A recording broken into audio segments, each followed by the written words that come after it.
Vampires एक ऐसी entity जिसके बारे में अभी तक हमने सिर्फ मूवीज़ में या फिर कार्टून्स में देखा है या सुना है, लेकिन जिनके ऊपर ये मूवीज़ बनी हैं या फिर इस एंटिटी के ऊपर जो कार्टून्स बने हैं उनके रेफरेंसेस भी तो कहीं ना कहीं से आए होंगे, या लोगों ने कहीं ना कहीं से तो इन एंटिटी के बारे में सुना होगा। तो यहाँ पर सवाल ये उठता है कि क्या ये वैम्पायर्स सच में होते हैं?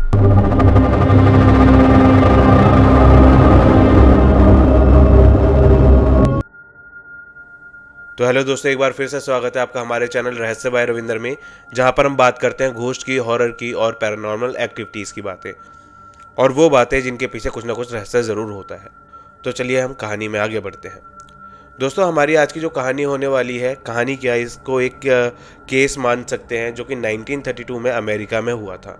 और जब ये केस लोगों के सामने आया था तो लोग भी सोचने पर मजबूर हो गए थे कि क्या ऐसा भी कुछ हो सकता है या फिर इस तरीके के भी लोग हो सकते हैं। तो चलिए कहानी की ओर बढ़ते हैं। दोस्तों, हमारी जो ये कहानी होने वाली है वो 1932 अमेरिका की होने वाली है, जो कि अमेरिका का न्यू ऑर्लिन्स स्ट्रीट है, वहाँ पर हुई थी। उस टाइम पर न्यू ऑर्लिन्स में ब्लैक मैजिक और वूडू मैजिक काफ़ी ज़्यादा फेमस हो रहे थे, लेकिन इन दोनों से भी ज़्यादा जो चीज़ें फेमस थी वो थे दो भाइयों के नाम, द कार्टर ब्रदर्स, जॉन और वेन कार्टर। लोगों का मानना था कि जॉन और वेन को उन्होंने कभी भी दिन में नहीं देखा है और ना ही उनको कभी भी दिन में किसी से बात करते हुए देखा है। उन्होंने जब भी देखा है तो उनको रात के अंधेरे में ही घर में आते या जाते हुए देखा है। और लोगों का मानना ये भी था कि जो कोई भी उनके घर के पास जाता था उसको बहुत ही ज़्यादा दर्दनाक चीखें सुनाई देती थी और लोगों को यहाँ से वहाँ घसीटने की आवाज़ें आती थी, जैसे काफ़ी सारे लोगों को जंजीरों में लपेट रखा हो, बांध रखा हो। कार्टर ब्रदर्स के खौफ से कभी भी किसी ने उनके घर के बारे में या उनके बारे में कभी भी पुलिस वालों को नहीं बताया। 1932 में जुलाई का टाइम आता है जब वहाँ से एक लड़की गायब हो जाती है। उस लड़की को ढूंढने की जो भी सर्चेस वगैरह होती हैं वो करीबन 2 हफ्ते तक चलती हैं और पुलिस वालों के हाथ कुछ भी नहीं लगता।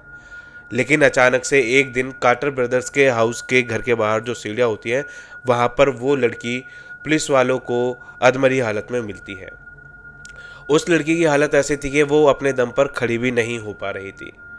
पुलिस वाले जैसे तैसे करके उस लड़की को हॉस्पिटल लेकर जाते, वहाँ पर एडमिट करवाते, वहाँ पर उसका इलाज करवाते हैं। जब लड़की होश में आती है तो पुलिस वाले उससे पूछते हैं कि तुम कहाँ थी इतने दिनों तक और तुम्हारी ये हालत किसने करी है। तो पहले तो लड़की कुछ नहीं बोलती है, काफ़ी डरी हुई होती है। उसके माइंड में एक अलग ही तरीके का ट्रॉमा होता है। वो कुछ बोलना तो चाहती है लेकिन उसके मुंह से आवाज़ नहीं निकलती। पुलिस वाले उसको थोड़ा सा काम डाउन करते हैं, शांत करते हैं, फिर उससे दोबारा पूछते हैं कि आप कहाँ थे और आपकी ये हालत किसने करी है। तो वो लड़की कैसे न कैसे करके हिम्मत करके वो बोलती है कि मुझे कार्टर ब्रदर्स ने जो है पकड़ के रखा था। तो पुलिस वाले सोचते हैं कि शायद ये नॉर्मली किडनैपिंग का केस था और ये किसी भी तरीके से वहाँ से भाग आई है। लेकिन इसके आगे वो लड़की जो बताती है उसको सुनने के बाद पुलिस वालों के भी जो है होश उड़ जाते हैं। वो लड़की बताती है कि वो कार्टर ब्रदर्स ने उसको जो है किडनैप करा था, उसको पकड़ा था और मोटी मोटी जंजीरों से बांध दिया था और रोज़ वो उसका ब्लड निकाल कर पीते थे। जब ये चीज़ पुलिस वाले सुनते हैं तो पहली बात तो वो विश्वास नहीं कर पाते कि ऐसा भी कुछ हो सकता है या फिर कोई इंसान किसी इंसान का खून कैसे पी सकता है।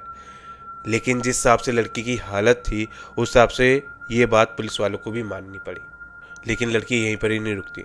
लड़की बोलती है कि वो रोज़ाना आकर मेरा खून पीते थे और वहाँ पर सिर्फ मैं अकेली नहीं थी, वहाँ पे और भी दर्जनों व्यक्ति हैं जो कुछ तो मर चुके हैं और कुछ जिंदा लाश बने पड़े हैं या फिर वो 1-2 दिन में मर जाएंगे। तो जैसे आपने मुझे बचाया है, प्लीज़ उनको भी जाकर जो है बचा लीजिए। ये सारी चीज़ें सुन के पुलिस वालों को काफ़ी ज़्यादा अजीब लगता है, लेकिन जब कोई लड़की इस हालत में इतनी बड़ी बात बोल सकती है तो पुलिस वालों ने तुरंत ही अपना सर्च ऑपरेशन जो है स्टार्ट करा और धावा बोल दिया कार्टर ब्रदर्स के हाउस पे। जब वो कार्टर ब्रदर्स का जो है घर खोलते हैं, दरवाज़ा तोड़कर अंदर घुसते हैं तो वो देखते हैं कि अंदर से बहुत ज़्यादा सड़ी सी कोई बदबू आ रही है, जैसे पता नहीं कितने ही जानवर यहाँ पर मरे पड़े हों। जब वो थोड़ा सा और अंदर एंटर करते हैं तो वो देखते हैं कि फर्श पर कुछ चिपचिपा सा पदार्थ पड़ा हुआ है। जब वो लोग वहाँ पर टॉर्च मार के देखते हैं तो वो पदार्थ कुछ और नहीं, वो खून था और वो भी ह्यूमन ब्लड। पुलिस वालों को उस लड़की की बात कहीं ना कहीं हिट करती है माइंड में और कहीं ना कहीं थोड़ा बहुत अब उस बात पर विश्वास होने लगता है। पुलिस वाले उस घर में जो है सर्च करना स्टार्ट करते हैं और वो लोग पहुंचते हैं बेसमेंट में। जब वो लोग बेसमेंट को खोलते हैं तो पुलिस वालों की आंखें दंग की दंग रह जाती हैं। वहाँ पर देखते हैं कई दर्जनों व्यक्ति मोटी मोटी जंजीरों से बंधे हुए हैं और उनके नसों से अलग सी पाइप जा रही है जो कि उनका ब्लड ड्रेन कर रही है। जब देखते हैं तो वहाँ पे इतने सारे जो व्यक्ति थे उनमें से लगभग तो मर ही चुके थे और जो बचे हुए थे वो सिर्फ जिंदा लाश बची हुई थी। पुलिस वाले उन सारी बॉडीज़ को रेस्क्यू करते हैं वहाँ से और जो जिंदा लोग बचे हुए थे थोड़े बहुत उनको रेस्क्यू करके हॉस्पिटल में एडमिट करवाती हैं और कार्टर ब्रदर्स का जो है आने का वेट करती हैं, क्योंकि लोकल्स ने बताया था कि कार्टर ब्रदर्स कभी भी आप अगर उनसे मिलना चाहते हो तो वो कभी भी आपको जो है दिन में नहीं दिखेंगे या फिर आप कितनी भी कोशिश कर लो उनको नहीं पकड़ पाओगे दिन में। तो पुलिस वाले एक प्लान बनाते हैं कि कार्टर ब्रदर्स के हाउस पर ही छुप कर बैठते हैं, उनके आने का जो है वेट करते हैं और जैसे ही रात होती है कार्टर ब्रदर्स घर में एंटर करते हैं। पुलिस वाले उन दोनों पर धावा बोल देते हैं और उन दोनों को अरेस्ट कर लेते हैं। तो पुलिस वाले उन कार्टर ब्रदर्स को जो है अरेस्ट कर लेते हैं और पुलिस स्टेशन लेकर आते हैं और यहाँ से स्टार्ट होती है एक अजीब कहानी। पुलिस वाले जैसे ही उनको अरेस्ट करते हैं वो कुछ भी नहीं करते, अपने आप को नहीं बचाव के लिए कुछ करते, वो हंसते हंसते पुलिस वालों के साथ जो है आ जाते हैं। और जब पुलिस वाले पुलिस स्टेशन में उनसे पूछताछ करते हैं और उनको बोलते हैं कि हमें इस लड़की ने ये बताया और हमें आपके ऊपर शक है कि आप जो है लोगों का खून पीते हो, तो क्या ये सही है? तो दोनों ब्रदर एक दूसरे की तरफ देखते हैं और एक अजीब से स्माइल देते हैं और बोलते हैं हाँ ये सही है, हमें खून पीना बहुत ज़्यादा पसंद है। जब ये सारी चीज़ें पुलिस वालों के सामने आती हैं तो वो भी दहल जाते हैं कि ये जो लड़की बोल रही थी ये वाकई में सही है और ये कैसे पॉसिबल हो सकता है कोई इंसान किसी का खून पी सकता है। लेकिन अब पुलिस वालों के पास भी इस चीज़ को एक्सेप्ट करने के अलावा और कोई रास्ता नहीं बचा, क्योंकि जिनके ऊपर शक था जिन चीज़ों का और जो मेन गुनहगार थे जब वही चीज़ें एक्सेप्ट कर रहे हैं तो अब वो बोल भी क्या सकते हैं। अगले दिन कार्टर ब्रदर्स को जब अदालत में ले जाया जाता है वहाँ पर जज सारी बातें सुनकर उनको डेथ सेंटेंस सुनाता है, यानी मौत की सज़ा सुनाता है और उनको फांसी हो भी जाती है। फांसी होने के बाद उनको मुर्दा घर में जो है रख दिया जाता है, जैसे कि आपने नॉर्मली फिल्मों में देखा होगा कि एक मुर्दा घर होता है, वहाँ पे जो मरे हुए लोग होते हैं उनकी लाशों को रखा जाता है। लाइक काफ़ी ठंडा एरिया होता है वो, ताकि इनकी लाश जो है सड़े ना गले ना और इन पर आगे आने वाले टाइम में फॉरेंसिक लिख की जाए या रिसर्च वगैरह की जाए। तो वहाँ पर उन लोगों को जो है काफ़ी सेफ तरीके से उनकी लाशों को रख दिया जाता है।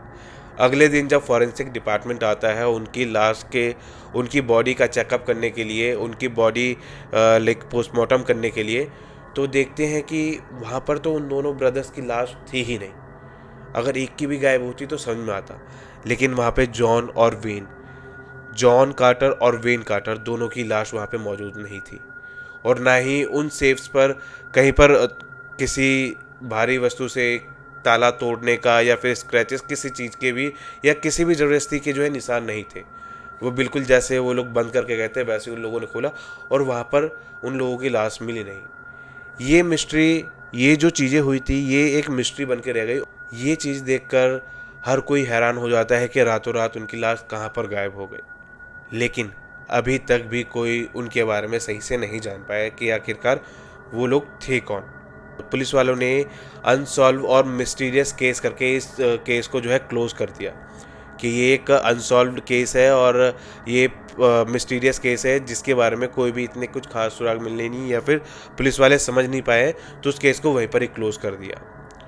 बाकी आपको क्या लगता है कि ये जो कार्टर ब्रदर्स हैं वो सिर्फ नरभक्षी थे या फिर वो सच में वैम्पायर थे जो कि लोगों का खून पीकर जिंदा रहते थे?